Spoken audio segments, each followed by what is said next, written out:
The night air was cool as a California breeze, the beats and laughter of my family inside celebrating my big day as I sat with my father on our back porch. It was the evening of my high school graduation, and he had finally let his guard down, a drink in hand. The shadows danced around us, the light flickering from the patio door stopping just short of the trees of our backyard. Why did the joy of my graduation feel so far away? My father had always been a quiet man, only sharing where he once came from and that we still had family their thoughts we've never been. When my father asked me to speak outside, his face looked devoid of any life. "Son," he began, his voice low and steady, "there's something I've never told you about my childhood in the Appalachian Mountains. I think it's time you knew." I leaned in, curiosity piqued. "What is it?" He took a deep breath, his gaze drifting into the distance as if he were staring down a long, dark path. "They call them the FACELESS. If you've ever caught a glimpse out of the corner of your eye but couldn't see their faces, it was them.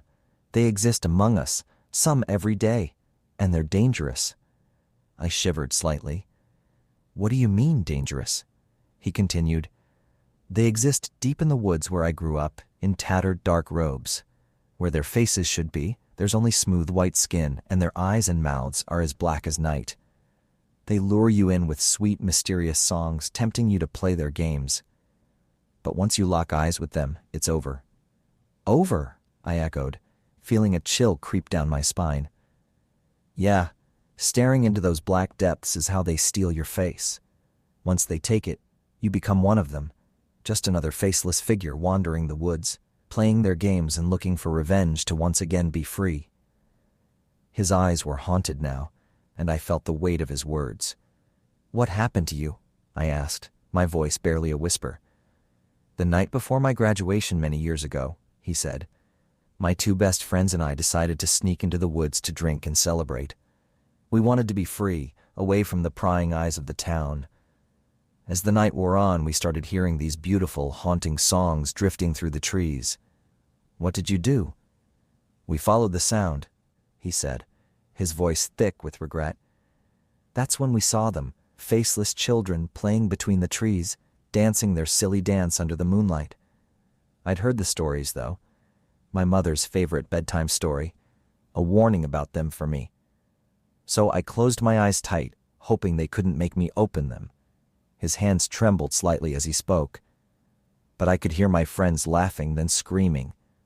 I felt cold hands gripping my shoulders and panic surged through me. I ran, stumbling through the dark, barely daring to open my eyes. "How did you make it out?" I asked, the few drinks I had quickly left my system. "I stumbled and fell all the way. Still, I never looked back for my friends," he said, looking down. "My friends were never found. After graduation the next day, I moved to California to escape, to start anew. I thought I'd left it all behind." I tried to process the horror of his tale, the creeping dread filling the air.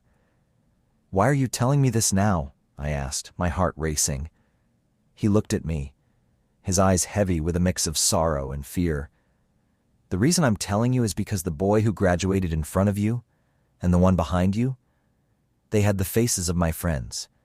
They wanted me to join them back then. Now they've come for you."